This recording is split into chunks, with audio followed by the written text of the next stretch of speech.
بسم الله النور بسم الله النور بسم الله نور النور بسم الله النور بسم الله النور بسم الله نور النور بسم الله نور على نور بسم الله نور على نور بسم الله نور على نور بسم الله نور على نور بسم الله الذي هو مدبر الأمور. خصوصیات سات صفات کی اور وہ سات صفات ایسی کہ میں کسی کی حالت میں ان کو چھوڑ نہیں سکتا. پہلی وصیت کیا ہے؟ اوصانی ان انظر الی من هو دونی. پہلی ان کی وصیت یہ ہے کہ مجھے وصیت کی ہے رسول خدا نے کہ میں ہمیشہ اپنے سے کمتر کو دیکھوں، ہمیشہ اپنے سے کمتر کو دیکھوں. اور یہ ہمارے معاشرے میں بہت ضروری ہے. اس وقت جو ہم لوگ دیکھتے ہیں معاشرے میں کیا ہوتا ہے کہ جو زیادہ پیسے والا ہوتا ہے، زیادہ دولت جو رکھتا ہے، اسی کی طرف ہماری توجہ ہوتی ہے. کیسی اس کے پاس گاڑی ہے، کیسے اس کے پاس کاروبار ہے، کیا گھر ہے، کاش یہ میرے پاس ہو. اس کا رہنا سہنا دیکھو کیسا زبردست ہے، میں بھی اسی کی طرح رہنا شروع کر دوں. یہ ہوتا ہے ہمارے یہاں. جبکہ رسول خدا نے یہ وصیت کی ہے سلمان کو کہ یہ نہ کرو، اپنے سے کمتر کو دیکھو کہ وہ کیسے زندگی گزار رہا ہے. ٹھیک ہے نا؟ اپنے سے کمتر جو غریب ہے اس کو دیکھو کہ وہ کس حالت میں کس چیزوں کے ساتھ زندگی کر رہا ہے. ہمیں بھی اسی طریقے سے دیکھ کر خدا کا شکر ادا کرنا چاہیے. اپنے سے اوپر کو نہ دیکھنا چاہیے، کیونکہ اوپر والے کو دیکھیں گے اپنے آپ سے تو خواہشیں آرزو پیدا ہوگی.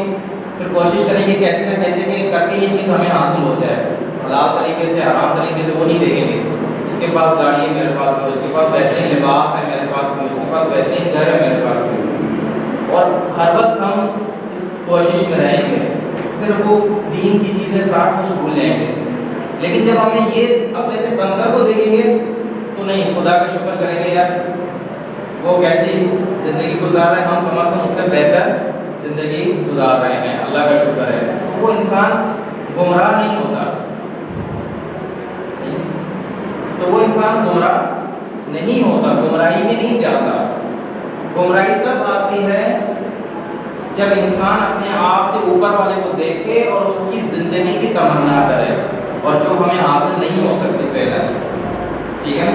تو یہ کوشش کریں اپنے سے کمتر کو دیکھیں کہ یہ کیسے زندگی گزار رہا ہے غریب بندہ، امیر کو نہ دیکھیں. یہ پہلی وصیت.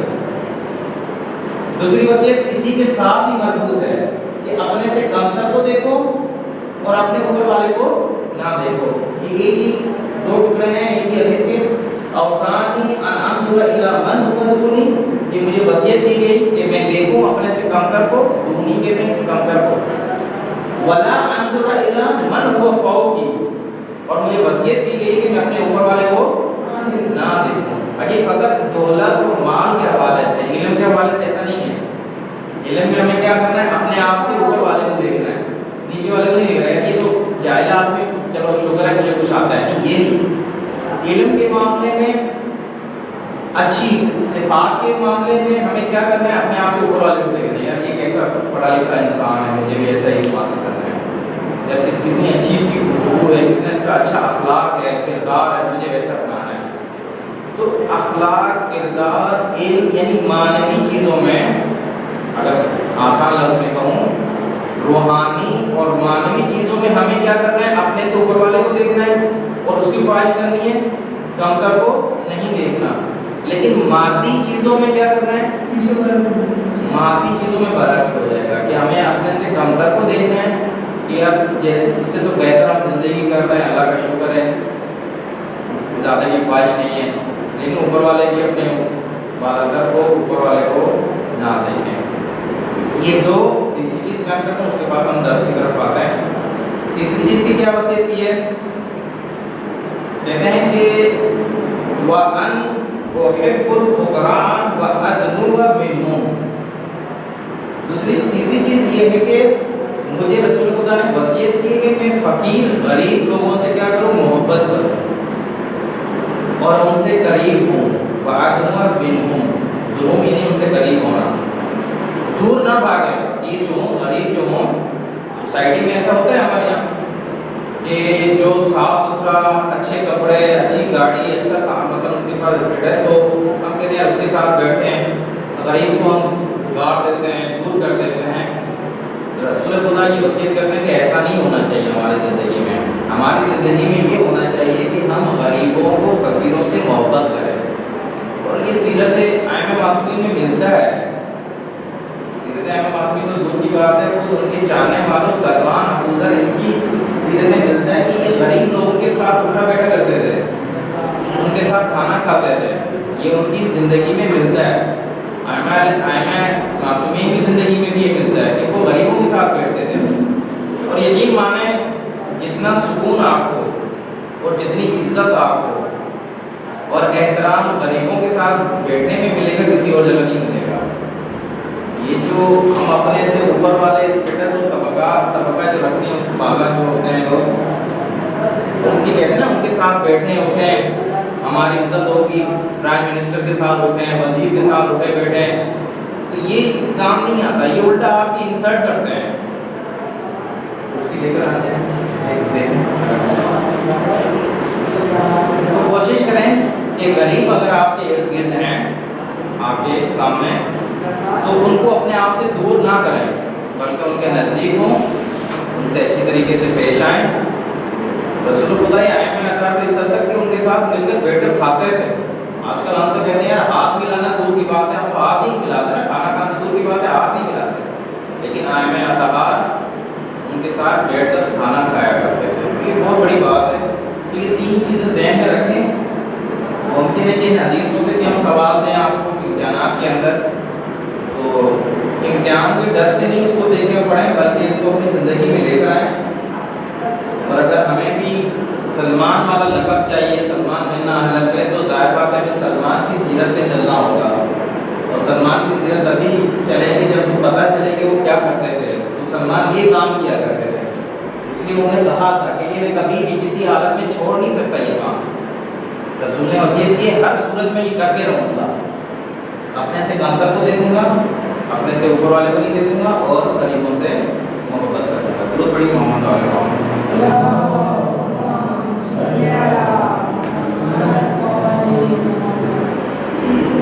ہمارے جو بحث چل رہی تھی، گفتگو ہوتی اس حوالے سے، امامت کے حوالے سے چند چیزیں ہم نے عرض کی تھیں کہ امامت کا مسئلہ کہاں سے شروع ہوا، اور اس کی اہمیت کے حوالے سے ہم نے بیان کیا کہ یہ اصول دین میں سے ہے، اور اصول دین ہمارے عقائد سے تعلق رکھتا ہے، اور عقائد اگر صحیح نہیں ہوں گے تو ہمارے فروع دین میں وہ اثر نہیں آئے گا. آپ نے سنا ہوگا کہ جتنا ایمان انسان کا مضبوط ہوتا ہے اتنا اس کے عمل میں نکھار آتا ہے. یہ ہمارے عمل کی ایمان کی کمزوری ہوتی ہے کہ ہم دین پر عمل نہیں کر پاتے. اگر ہمارے پاس ایمان مضبوط ہو، محکم ایمان ہو، مستحکم ایمان ہو، تو ہم کبھی بھی دین سے دور نہیں ہوں گے. ہر حالت میں ہم نماز پڑھیں گے، ہر حالت میں ہم حج کریں گے، ہر حالت میں ہم دین کے احکام پر عمل کریں گے. کب ہوتا ہے؟ جب ایمان مضبوط ہو. اور ایمان کا تعلق کس چیزوں کے ساتھ ہے؟ عقائد کے ساتھ ہے. جب آپ کسی نے بھی انہوں نے نیچے بڑھیا تو کہیں کہ دوسری دری لے کر آ جائے، سارے نیچے بیٹھے تاکہ مشکل نہ ہوں. بالکل نہیں کوئی کرسی آپ آئیے اس پر بیٹھیے، میں وہاں کیا کھڑے ہوا پڑھا نہیں، اچھا نہیں لگ رہا ہے. تو ایسا کریں تو کرسی کو سائڈ پہ لگا دیں، سارے نیچے صحیح. اگر ایسا ممکن ہے آپ لوگوں کے لیے برا نہیں ہو تو کرسی کو سائڈ پہ لگا دیں.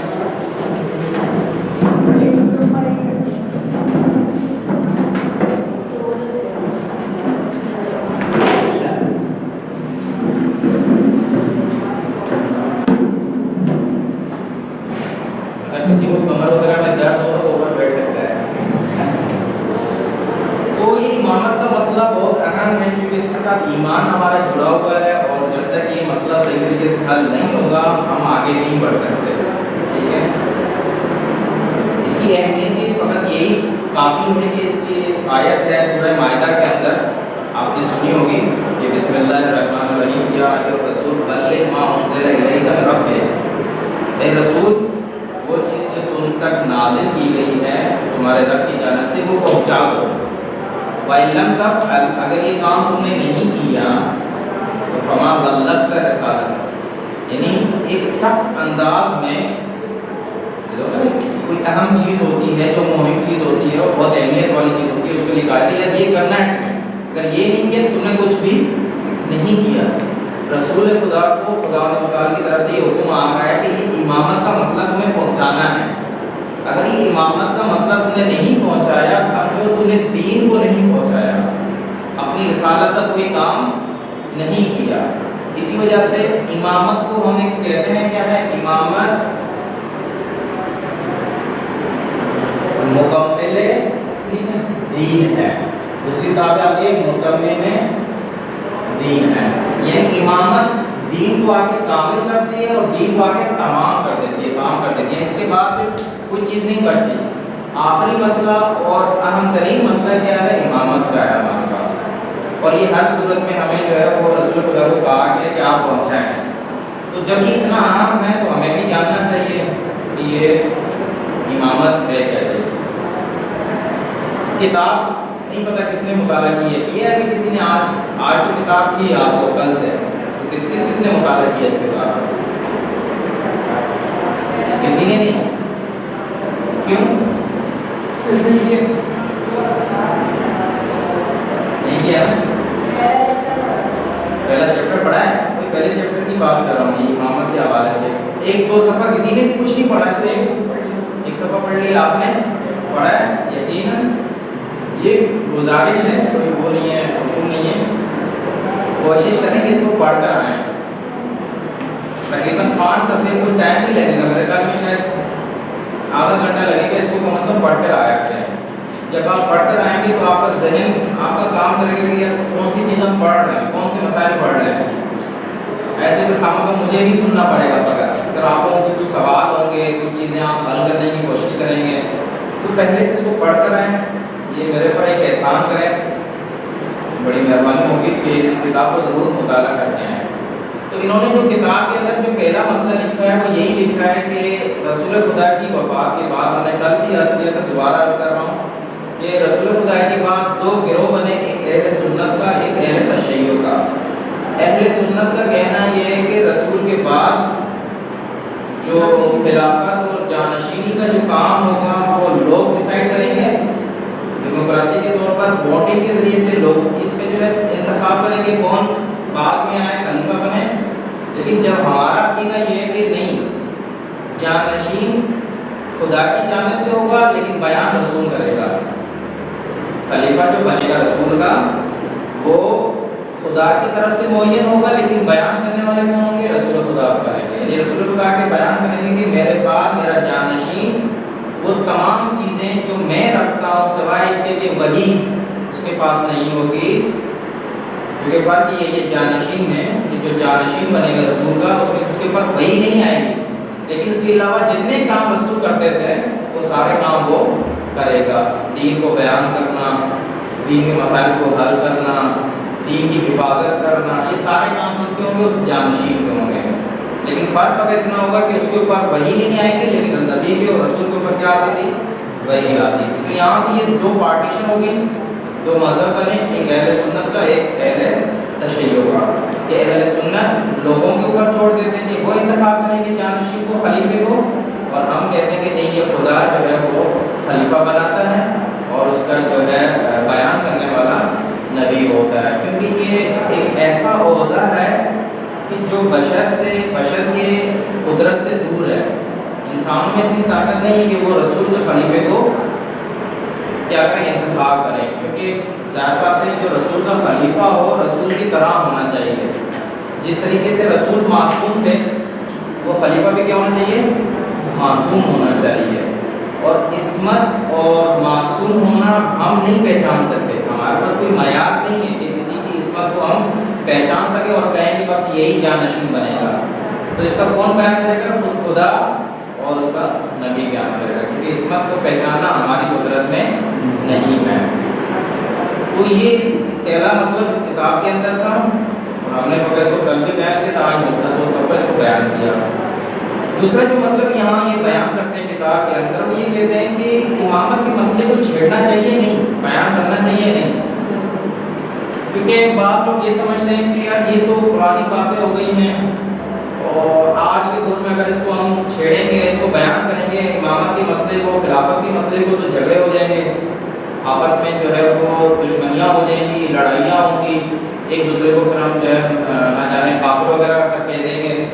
تو اس سے نتیجہ کیا ہوگا کہ وہ جو دشمن ایک دوسرا بیٹھا ہوا ہے وہ اس سے فائدہ اٹھائے گا۔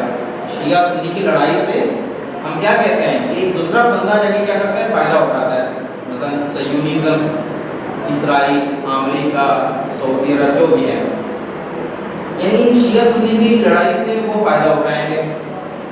تو لہٰذا اس مسئلے کو چھیڑنا نہیں چاہیے، ایک حساس مسئلہ ہے، ایک نازک مسئلہ ہے، اس کو چھیڑیں گے تو افراتفری ہو جائے گی، فتنہ ہو جائے گا، اور مسائل جو ہے بگڑ جائیں گے۔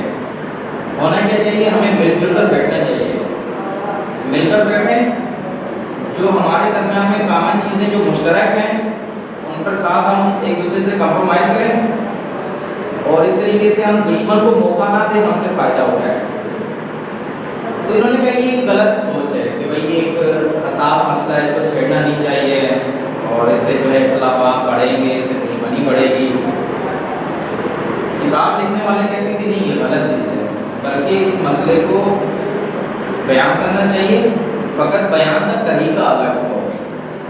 آپ تعصب میں آ کر، غصے میں آ کر، کینہ رکھتے ہوئے، دشمنی رکھتے ہوئے یہ مسائل بیان نہ کریں ان کے ساتھ، بلکہ پیار محبت میں ان کے ساتھ بیٹھیں، اور دلیلوں کی روشنی میں، دلائل کی روشنی میں ان کے ساتھ بحث کریں، گفتگو کریں کہ بھائی امامت ہمارے نزد اس طریقے سے ہے، ہم رسول کے بعد امام علی علیہ السلام کو امام مانتے ہیں، اس کی یہ دلیلیں ہیں، آپ کے پاس جو دلیلیں ہیں خلافت پر، مثلا جناب ابو بکر پر یا عمر پر یا عثمان پر، یہ دلیلیں ساری کیا ہیں، باطل ہیں، ان کے ساتھ مل جل کر بیٹھیں۔ یہ خود کہتے ہیں کہ ہم نے ایسا کیا بھی ہے، کہتے ہیں مکے میں یا مدینے میں، ذرا اسی سعودی عربیہ کی بات کر رہے تھے کہ ہم بیٹھے ہیں، ان کے ساتھ گفتگو کی ہے پیار محبت میں، ان کے ساتھ ہم نے اپنے مسائل کو حل کیا ہے۔ تو ایک دفعہ وہ کہتے تھے کہ ایک شخص آیا انہی کی مذہب کا، وہابی مذہب کا، کہتے ہیں یار تم لوگ جو ہے نا اس قرآن کو نہیں مانتے، تمہارا قرآن کوئی اور ہے، تمہارا قرآن اور ہے، اور تم جو ہے وہ کہتے ہو کہ یہ جو بھی قرآن ہے یہ وہ قرآن نہیں ہے جو مولا علی کے پاس تھا یا شیعہ ہمارے پاس جو رسول کے پاس تھا، یہ تم لوگ جو ہے نا تحریف کے قائل ہو۔ نہیں، تحریف لفظ آپ نے سنا ہوگا نہیں، کہ بھئی یہ قرآن ایسا ہے کہ جس میں بہت ساری ایسی آیتیں ہیں جو نہیں ہیں، نازل ہوئی تھی اور وہ یہاں بیان نہیں کی گئی اس قرآن کے اندر۔ آپ لوگ قرآن کی تبدیلی کے قائل ہو کہ قرآن تبدیل ہو چکا ہے، یہ وہ پرانا والا قرآن نہیں ہے۔ تو یہ کتاب لکھنے والے صاحب کہتے ہیں کہ بھئی ایسا کرو، آپ حج عمرہ کر کے فارغ ہو کر ہم چلتے ہیں ایران، اور ایران کی آپ جس مسجد میں، چلے مسجد نہ صحیح، کسی بھی گھر میں بغیر ان کو بتائے کہ بھئی پہلے سے کوئی کہے کہ بھئی قرآن تبدیل کر دو، یہ کر، نہیں، ہم اچانک کسی بھی دروازے پہ چلے جاتے ہیں اور ان سے قرآن منگواتے ہیں، اور آپ دیکھ لو کہ وہ قرآن اور وہ جو قرآن جو سعودی عرب میں پڑھا ہوا ہے، رکھا ہوا ہے، آیا وہ ایک ہے یا ایک نہیں ہے۔ اس میں کوئی وہ نہیں ہے، جھگڑے والی بات نہیں ہے، جذباتی ہونے کی بات نہیں ہے، آسانی سے مسائل کو حل کر سکتے ہیں، لیکن شرط یہ ہے کہ ہم تعصب کے ساتھ اور کینہ رکھتے ہوئے، دشمنی رکھتے ہوئے ان کے ساتھ بحث نہ کریں، بالکل آرام سے ان کے ساتھ ہم بحث کریں۔ اور شاید یہی وجہ ہے کہ مصر کے ایک عالم 40 سال پہلے کتاب میں لکھتے ہیں، آگے ڈاکٹر شلتوت نام سے ایک شخص گزرے ہیں، وہ کہتے ہیں کہ چانسلر تھے، یا چانسلر کے کانسلر کیا کہتے ہیں اس کو، جو سربراہ ہوتا ہے کسی یونیورسٹی کا کانسلر، تو وہ کانسلر جو ہے وہ کہتے ہیں کہ شیعہ مذہب کو کیا کریں، ایک 5واں مذہب فقہ کے حوالے سے ایڈ کر دو۔ پہلے 4 مذہب تھے ان کے، حنفی، شافعی، حنبلی اور مالکی، یہ 4 مذہب ہیں سنت کے فقہ۔ شلتوت نے اس شخص نے کہا جو المصر یونیورسٹی، مصر کے اندر الازہر یونیورسٹی جو ہے، اس کا وہ جو کونسلر تھا وہ کہتے ہیں کہ ایک پانچواں مذہب بھی بڑھا دو فرقہ، تو کون سا مذہب ہو؟ شیعہ کا مذہب، کہ ہاں فقہ جعفریہ کو بھی ایک رسمیت، ایک ان کو بھی ایک مذہب شمار کرو، اور اس وقت ابھی 5 مذہب ان کے نزدیک شمار ہوتے ہیں فقہ کے اندر، اور یہ بہت بڑی کامیابی ہے، ورنہ وہ لوگ تو ہمیں اصلاً مسلمان ہی نہیں سمجھتے تھے، جب مسلمان ہی نہیں سمجھتے تھے تو ہمارے فقہ کو اور ہمارے احکام کو کچھ نہیں سمجھیں گے وہ لوگ، لیکن اللہ کا شکر ہوا کہ انہیں پیار محبت سے مسائل کو حل کرنے کے بعد ہمارا مذہب بھی ان کے ہاں ایک مقبولیت اس کو ملی، ایک رسمیت ملی، ایک اس کو آئیڈینٹی ملی کہ ہاں یہ بھی ایک مذہب ہے، فقہ ان کے پاس موجود ہے، اور کہتے ہیں آگے بلوچردی جو ہمیں کافی عرصہ ہو گیا، 150 سال شاید ہو گئے ہوں گے ان کو انتقال کیے، 150 یا 100 سال، ان کے ساتھ پھر ان کے تعلقات اچھے ہو گئے مصر والوں کے، یعنی الازہر یونیورسٹی والوں کے۔ تو کہنے کا مطلب یہ ہے کہ اگر ہم پیار محبت کے ساتھ اس امامت کے مسئلے کو ان کے ساتھ ڈسکس کریں اور دلائل کے ساتھ قرآن کی آیات لے کر آئیں، روایتیں، اب ایسی ایسی روایات ہمارے پاس موجود ہیں کہ جو شاید ہم سے زیادہ انہوں نے نقل کی ہوئی ہیں، مثلا یہی حدیث انی طارق فیکم الثقلین الکتابی و اطرتی، کتابی و اطرتی، کہ میں تمہارے درمیان 2 گران قدر چیزیں چھوڑے جا رہا ہوں، ایک کتاب یعنی قرآن، دوسری کون؟ فطرت ہے۔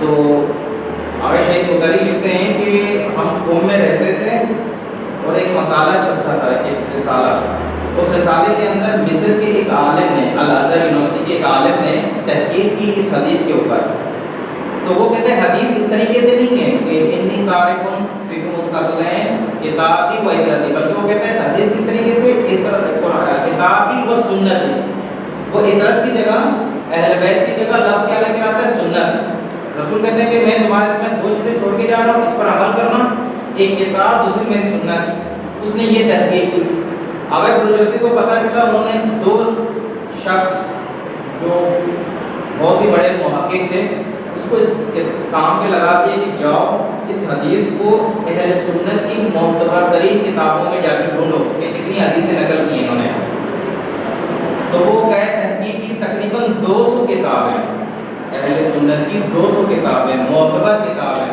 بالکل معتبر کتابیں، ان 200 کتاب معتبر میں انہوں نے جو حدیث ڈھونڈی ہے اہل سنت کے کہاں سے، اس میں جو جملے ملتے ہیں وہ یہی ملتے ہیں، کتابی و اطرتی، سنتی بھی لفظ آیا ہوا ہے ان کے ہاں لیکن بہت کم کتابوں میں، لیکن 200 کتابوں میں کیا ملتا ہے لفظ؟ کتابی و اطرتی۔ تو کہنے کا مطلب یہ ہے کہ بہت سی ایسی ٹھوس دلیلیں اور دلائل ہمارے پاس موجود ہیں کہ جو ثابت کرتے ہیں کہ مذہب تشیع حق مذہب ہے۔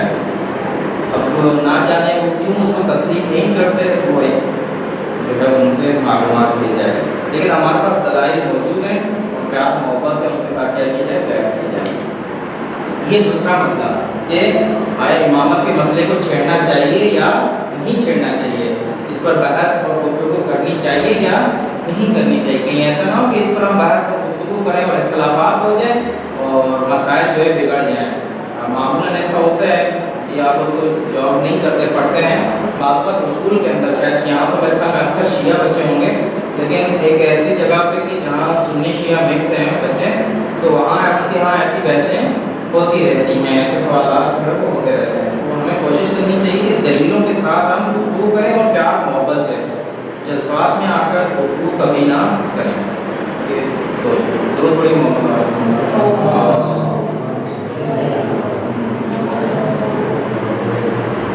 اس کے بعد جو مسئلہ آتا ہے وہ کل بھی ہم نے اس کو بیان کیا تھا، لیکن کتاب کی روشنی میں ہم پھر اس کو بیان کرتے ہیں کہ امامت کیا ہے، امامت کیا ہے، کیا ہوا یہ دیر میں، امامت کیا ہے؟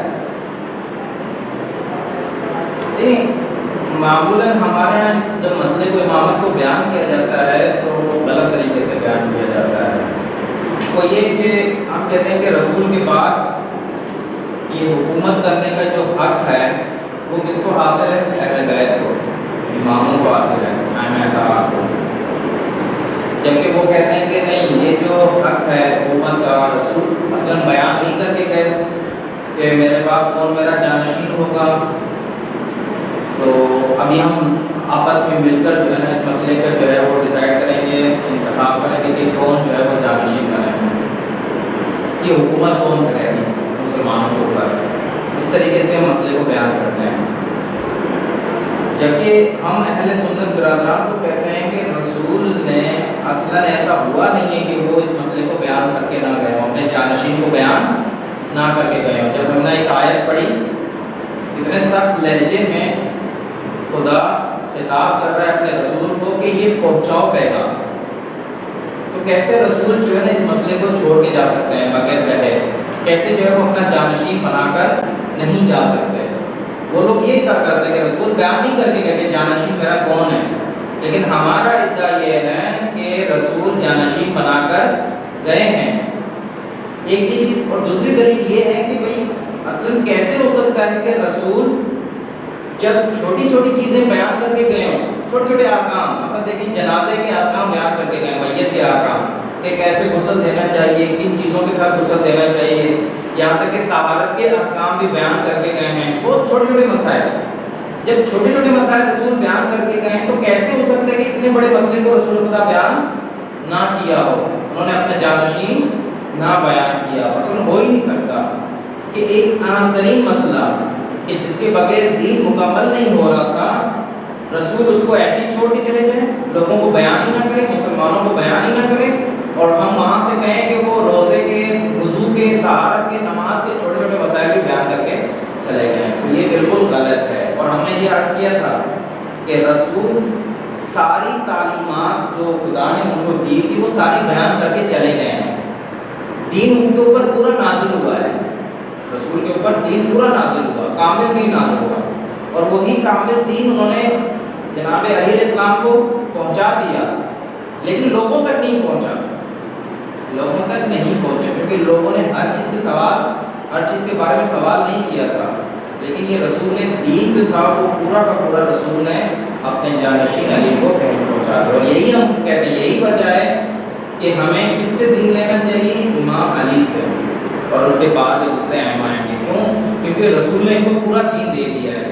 اور ہم کہتے ہیں کہ جس طریقے سے رسول معصوم ہے یہ بھی معصوم ہے, تو دین معصوم سے لینا چاہیے, نہ کہ غیر معصوم سے, نہ کہ ان لوگوں سے کہ جو عالم نہ ہوں کسی چیز کے, نہ ان لوگوں سے دین لینا چاہیے کہ جو گناہ کرتے ہوں, معصیت کرتے ہوں, عادل نہ ہوں.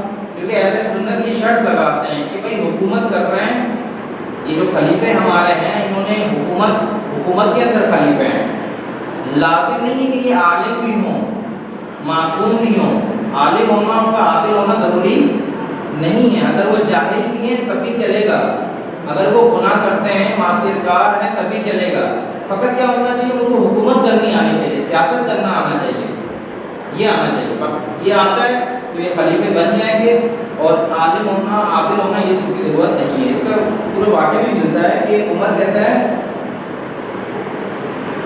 ایک واقعہ اس طریقے سے ہے کہ میں نے عرض کیا کہ یہ واقعہ شرط نہیں مانتے خلیفے کے اندر, امام کے اندر. کہتے ہیں کہ عالم و عادل ہونا ضروری نہیں ہے. ہم جبکہ مانتے ہیں کہ عالم بھی ہو, عادل بھی, اور خدا کی طرف سے انتخاب ہو.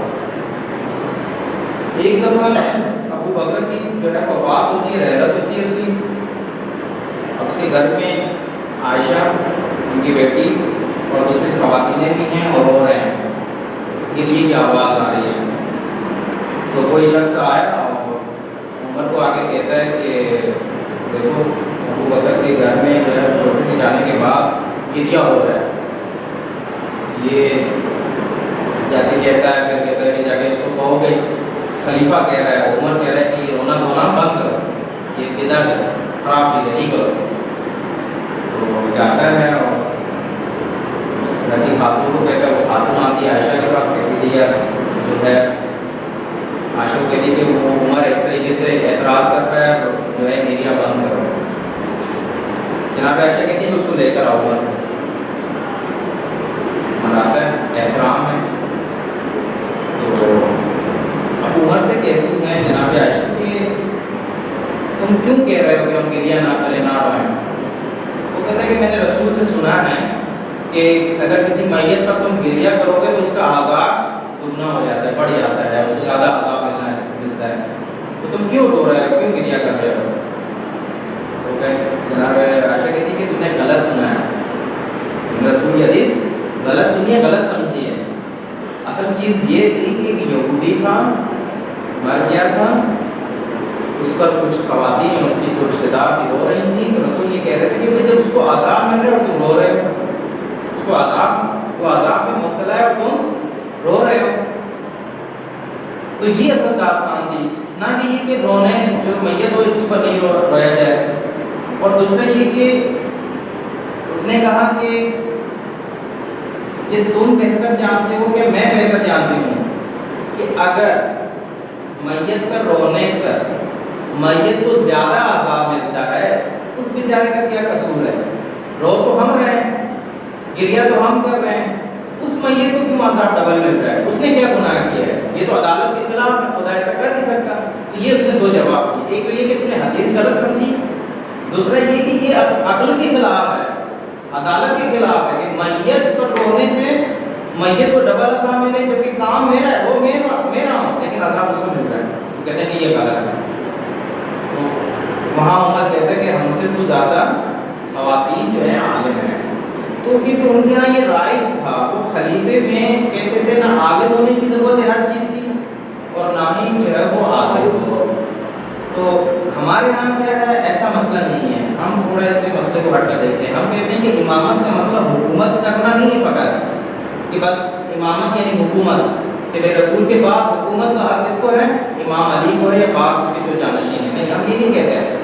اگرچہ حکومت بھی ایک امام کا حصہ ہے، اس کے کاموں میں سے ایک حصہ ہے، لیکن سارا کام یہ نہیں ہے، بلکہ امامت ہم کہتے ہیں اس خلیفے کو، اس جانشین کو جو ہر طرح نبی کی طرح ہو، ہر چیز میں نبی کی مثل ہو، فقط اس میں کہ اس پر وحی نہ آتی ہو، محافظ دین بھی ہو، دین کی تمام باتیں جانتا بھی ہو۔ جیسے حدیث میں ملتا ہے کہ امام علی کہتے ہیں کہ مجھے رسول نے 1000 باب سکھائے علم کے، اور اس 1000 باب سے ایک اور 1000 باب نکلے، اور اسی طریقے سے وہ کہتے ہیں کہ علم پڑھتا جاتا ہے، اور اس کو ہم نہیں درک کر سکتے کہ کیا مطلب ہے اس کا، کہ 1000 باب کی تعلیم دی اور اس سے پھر 1000 باب اور نکلے علم کے، اور علم اس طریقے سے ہم نہیں جان سکتے۔ جس طریقے سے وحی کا ہمیں پتہ نہیں کہ وحی کس طریقے سے ہوتی ہے، اس کا بھی ہمیں نہیں پتہ، لیکن اتنا یقین ہے کہ رسول نے تمام دین کا علم اس کو دے دیا ہے، امام علی کو دے دیا ہے۔ تو حق یہی ہے کہ ایسی ہستیاں جو ہیں کیا بنے؟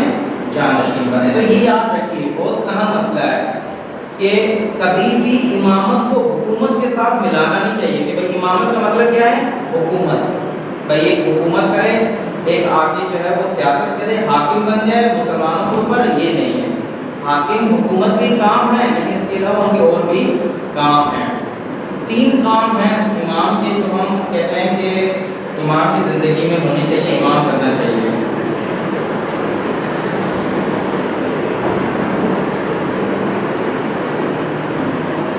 ایک تو یہ کہ وہ حکومت کرے، ٹھیک ہے، یعنی حاکم بنے۔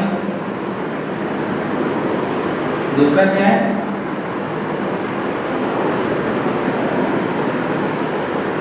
مرجعیت دینی۔ مرجعیت دینی کا مطلب کیا ہے؟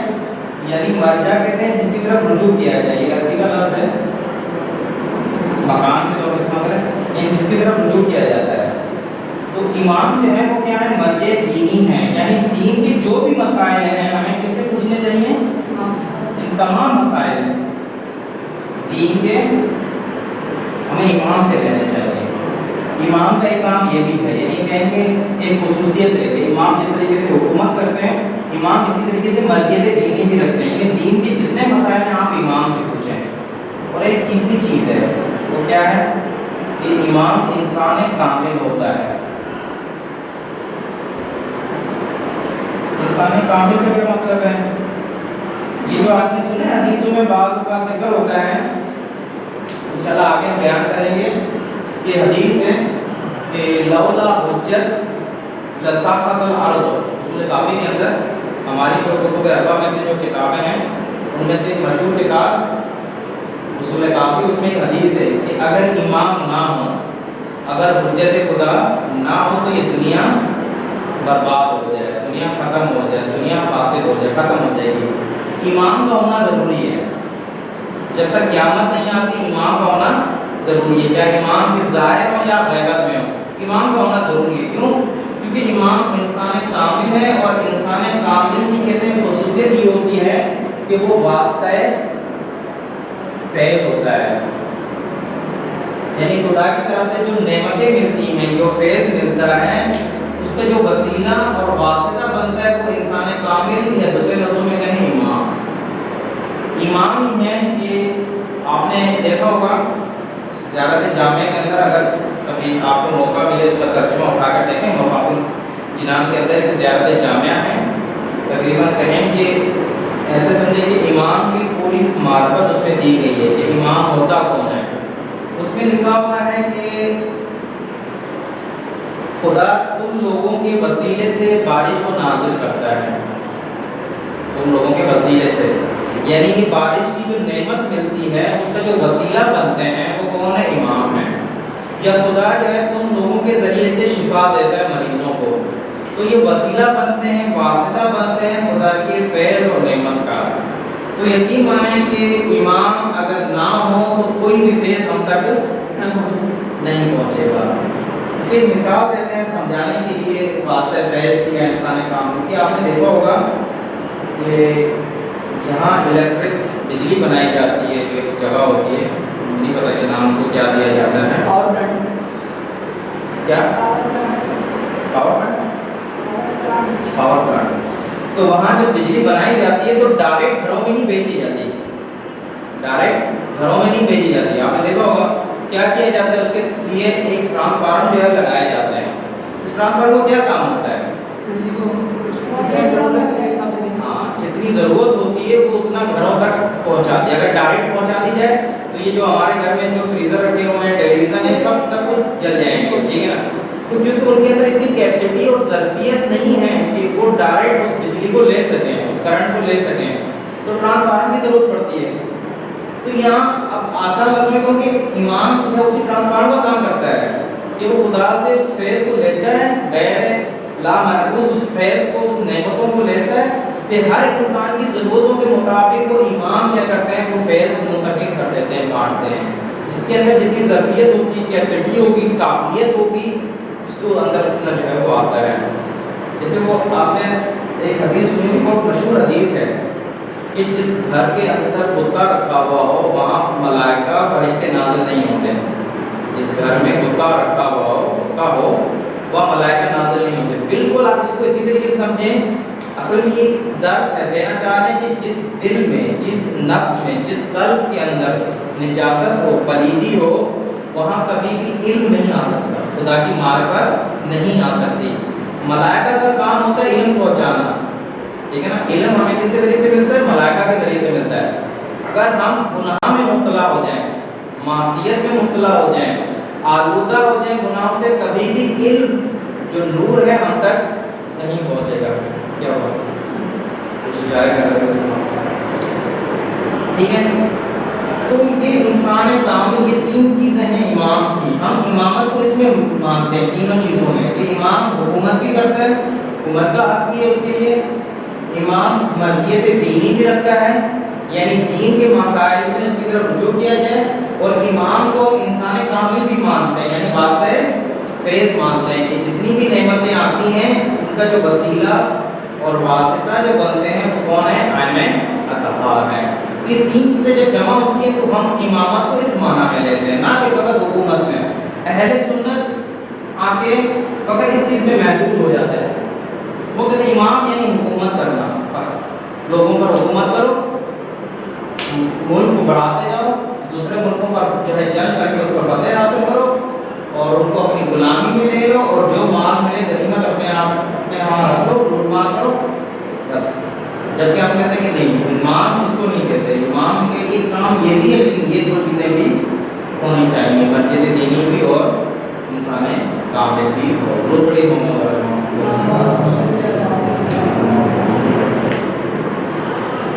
اس کے بعد کتاب کے اندر جو ایک مطلب بیان کرتے ہیں، اور آخری مطلب میرے خیال میں ہم نے کتنے میں شروع کیا ہے، ہم نے 6 بھی شروع کیا تھا، تھوڑا دیر سے شروع کیے 5-10 منٹ 5 منٹ لیٹ ہو رہا. اس کے بعد جو ایک مسئلہ آتا ہے وہ یہ کہ ایمان کے وجود کا فلسفہ. میں لکھ لیتا ہوں تاکہ آپ کے ذہن میں رہے. ایمان کے وجود کا فلسفہ. اس سے آپ کی کیا سمجھ میں آتا ہے؟ آپ کو اس عنوان سے، اس ٹاپک سے کیا مطلب ہے اس کا؟ کیا کچھ ہے آپ کی شخصیت کے بارے میں؟ نہیں، شخصیت نہیں، امام کے وجود کا فلسفہ وہ کیا ہے؟ جی آپ بتائیں، آپ کے ذہن میں کیا آ رہا ہے اس سوال سے؟ پڑھنے میں تو آ رہا ہے امام کے وجود کا فلسفہ. بولے گا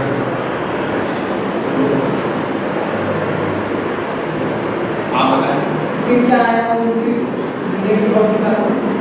زندگی پر تھوڑی اس کا آپ یاد کریں.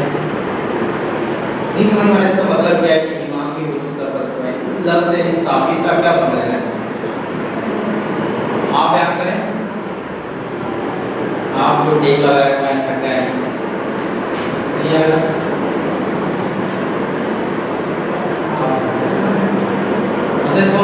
ایسے سوال کریں کہ آپ کہتے ہیں کہ سورج کو ہونے کا کیا فلسفہ ہے؟ سورج کیوں ہے؟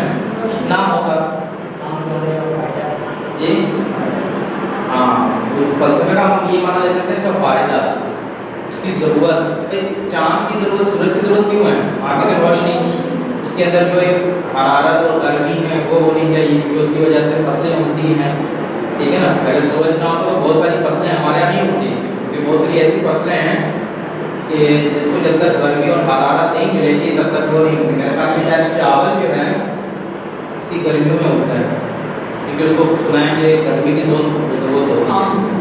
آم دیکھیں، آم کبھی بھی سردیوں کے موسم میں نہیں اگے گا، کب اگتا ہے؟ گرمیوں کے موسم میں. تو ایک تپش ہونی چاہیے، اس کی حرارت ہونی چاہیے سورج کی، جو بہت ساری چیزوں کی ضرورت ہوتی ہے. کیونکہ ہمارے رشتے دار نے ایک کیڑے کے اوپر ریسرچ کی،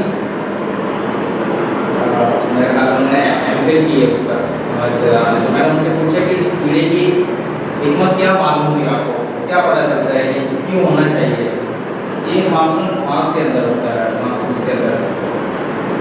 کہتے ہیں اس کا فائدہ یہ ہے کہ وہ کیڑے جو بعض پتوں کو یا بعض پھوس کو خراب کرتے ہیں، کھاتے ہیں، یہ کیڑا ان کیڑوں کو کھاتا ہے، سیفٹی کرتا ہے اس کو بھوک لگتی ہے، یہ ان کیڑوں کو کھاتا ہے. جو کیڑے کیا کرتے ہیں؟ جو بعض پودوں کو یا بعض جو ہے وہ بعض پھوس کو خراب کرتے ہیں. تو یہ والا کیڑا جس کو اس نے ریسرچ کی تھی، یہ اس کیڑوں کو کھاتا ہے. دنیا کے اندر کوئی بھی چیز خدا نے جو ہے حکمت سے بغیر خلق نہیں کی، ہر چیز کو کوئی نہ کوئی فائدہ ہے. یہ ہم ہیں جو ہم نہیں سمجھ پاتے ہیں کہ یار یہ اس چونٹی کا کیا فائدہ ہے، اس چپکلی کا کیا فائدہ ہے، یا ہم اس کے علاوہ یہ درخت جو مختلف بنے ہوئے ہیں ان کے کیا فوائد ہیں، ان کا کیا فلسفہ ہے، ہم نہیں جانتے. دنیا شمسی جو ہے، شمس میں جو ہمارے لوگوں میں اس کے اندر اتنے سارے جو سیارے موجود ہیں، یہ سارے کس کام کے ہیں ہمیں نہیں پتا، ان کا کوئی نہ کوئی کام ہے. کہتے ہیں نا کہ اگرچہ ہمیں علم نہیں ہے لیکن ان چیزوں کا کچھ نہ کچھ فائدہ موجود ہے. اور ابھی تک دنیا اس کے پیچھے کشف کرے مختلف چیزوں کو. اب آپ نے کبھی کبھار نیشنل جغرافی پہ دیکھا ہوگا چینل پر کہ عجیب و غریب قسم کی دریا کے اندر، سمندر کے اندر مچھلیاں اور عجیب و غریب چیزیں دکھاتے ہیں. تو واقعی سوچنے کی بات ہے، یہ تو ہم سے دور ہے، وہ سمندر میں رہتی ہے، ہمیں کیا اسے فائدہ ملتا ہے؟ سوچنے چاہیے نا. اگر ہم کہیں کہ انسان ایک افضل اور اشرف مخلوقات ہے اور کسی حساب سے کہیں کہ ساری دنیا ہم نے انسان کے لیے بنائی ہے، اس کی خدمت کے لیے، تو واقعی ان چیزوں کو ہمیں کیا فائدہ ہے؟ کہ اتنی دور دراز سمندر، اتنا جو ہے وہ 3 حصہ جو ہے وہ، ایک حصہ دنیا کا ہے مشرق ہے اور باقی سارا حصہ 3 حصے جو ہے وہ سمندر کے حصے شمار ہوتے ہیں. اتنی ساری مچھلیاں، طرح طرح کی چیزیں، یہ کس فائدے کی؟ واقعی سوچنے کی چیزیں حکمت اس میں جو ہے وہ رکھی ہوئی ہے خدا نے. تو یہاں بھی یہی سوال ہوتا ہے کہ ایمان کے ہونے کا کیا فلسفہ ہے، کیوں ایمان ہونا چاہیے؟ ایمان کی کوئی ضرورت تھی؟ انبیاء تھے، کافی تھا. تو انبیاء کے بعد ایمان کے وجود کا کیا فلسفہ بنتا ہے، کیا سبب ہوتا ہے، کیا علت ہے، کیا وجہ ہے کہ ایمان کا وجود ہونا چاہیے؟ انہوں نے جو ہے وہ کچھ چیزوں پر انہوں نے روشنی ڈالی ہے کتاب کے اندر. کم از کم میرے خیال میں 5 چیزیں بیان کی ہیں فلسفے کے طور پر. یعنی 5 چیزیں ایسی ہیں کہ جو فلسفہ بن سکتی ہیں امام کے وجود کا، فلسفہ یعنی سبب بن سکتی ہیں، وجہ بن سکتی ہیں امام کے ہونے کا۔ اس کا بیان کیا ہے؟ اس کا بیان یہ ہے کہ ہم نے پہلے بھی عرض کیا کہ خدا نے انسان کو خلق کیا کس کے لیے؟ اپنی عبادت کے لیے۔ جو غرض اور ہدف خلقت انسان ہے وہ کیا ہے؟ خدا کی عبادت کو کریں اور اس عبادت کے ذریعے سے اپنے آپ کو تکامل اور کامل کریں، ٹھیک ہے نا؟ اور یہ خدا کا اس میں کچھ کو نہیں ہے۔ خدا نے اگر یہ ہدف اور غرض رکھی ہے تو خود انسان کے لیے ہے وہ، یعنی اگر کوئی فائدہ پہنچ رہا ہے تو وہ خدا کو نہیں پہنچ رہا، کیونکہ خدا کو کوئی فرق نہیں پڑتا اس کی کوئی عبادت کرے یا نہ کرے۔ خدا کہتے ہیں کہ تم عبادت کرو گے تم کامل بنو گے، تمہارے اندر کمالات آئیں گے اور تمہاری آخرت بہتر ہو سکے گی، تم آخرت کے اندر سعادت مند ہو جاؤ گے۔ تو وہ کیسے ہوگا؟ عبادت کرنے سے ہوگا، کہ خدا کی عبادت کرے گا، عبودیت کرے گا، عبد ہونے کا حق ادا کرے گا تو اس کو کمال ملے گا اور سعادت ملے گی۔ اب یہ عبادت کرے گا کیسے؟ خدا کی پرستش کیسے کرے گا؟ ظاہر بات ہے عبادت موقوف معرفت کے اوپر، اس کے اوپر تعلیم کے اوپر، معرفت کے اوپر، کیونکہ عبادت بغیر علم کے تو ہو نہیں سکتی۔ اب یہ جو ہدایت اور تعلیم اور یہ جو معرفت دے کو کون دے گا؟ تو اس کے لیے ہم کہتے ہیں کہ خدا نے کوئی نہ کوئی ذریعہ رکھا ہوا ہے۔ تو ایک ذریعہ کیا تھا؟ نبی تھا، دوسرا ذریعہ کیا ہے؟ امام ہے۔ یعنی دوسرے لفظوں میں کہیں کہ ہر وہ چیز کہ جو انسان کی خلقت کی مقصد کے حصول کے لیے ضروری ہے، جو چیز بھی کہ اس چیز کی وجہ سے انسان اپنے مقصد تک پہنچ جائے، اس کو حاصل ہو جائے، جو چیزیں بھی ہیں اس چیز کو بیان دینے کے لیے، ایجاد کرنے کے لیے خدا نے کیا کیا ہے؟ وہ چیز مہیا کرتی ہے کہ جو انسان کو اس کے مقصد تک پہنچائے۔ اس کو انہوں نے یہاں تعبیر دی قاعدہ لطف کی۔ یہ قاعدہ لطف ہمارے عربی زبانوں میں موجود ہے، اس کو کہتے ہیں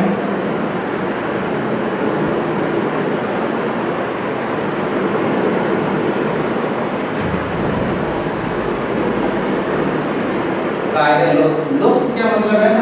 یعنی خدا نے ہمارے اوپر یہ لطف کیا ہے کہ جس طریقے سے ہماری رہنمائی کے لیے انبیاء کے سلسلے کو بھیجا، اسی طریقے سے ہماری رہنمائی کے لیے، ہماری ہدایت کے لیے کس کو بھیجا ہے؟ امام کو بھیجا ہے۔ یعنی خدا کا لطف ہے ہمارے اوپر کہ اس نے ایسی چیزیں فراہم کی ہیں ہمارے لیے کہ جس کی وجہ سے ہم کہاں تک پہنچیں؟ ہدایت تک پہنچیں۔ کیونکہ اگر نبی نہ ہوتے، امام نہ ہوتا تو ہم کہاں ہوتے؟ جہالت میں ہوتے۔ ہمیں کوئی اور وسیلہ نہیں تھا کہ جس کے ذریعے سے ہم دین کو جان سکتے تھے، جہالت میں رہتے تھے۔ جہالت کو دور کرنے کے لیے، ہدایت دینے کے لیے انبیاء اور ائمہ کے سلسلے کو خدا نے رکھا ہے۔ تو لطف کا مطلب یہ ہے، لطف کا مطلب یہ کہ ہر وہ چیز کہ جو انسان کے مقصد کے حاصل ہونے کے لیے فراہم کی جائے اس کو ہم کیا کہتے ہیں؟ لطف کہتے ہیں۔ مثلا آسان سی مثال لے لیں، والد کیا کرتا ہے؟ اپنے بیٹے کی ترقی کے لیے، اس کی کامیابی کے لیے مختلف چیزیں فراہم کرتا ہے۔ اس کے لیے تعلیم کا سلسلہ، اس کے لیے جو ہے وہ مختلف اور چیزیں فراہم کرتا ہے، اس کے لیے لباس فراہم کرتا ہے، اس کے لیے غذا فراہم کرتا ہے، کھانے پینے کی چیزیں فراہم کرتا ہے، تاکہ کیا کرے؟ بڑے آگے رشد کرے، پروان چڑھے اور تعلیمی اور اخلاقی میدان میں آگے جائے۔ یہ اس کا لطف ہوتا ہے کہ وہ چیزیں فراہم کرتا ہے ہمارے لیے۔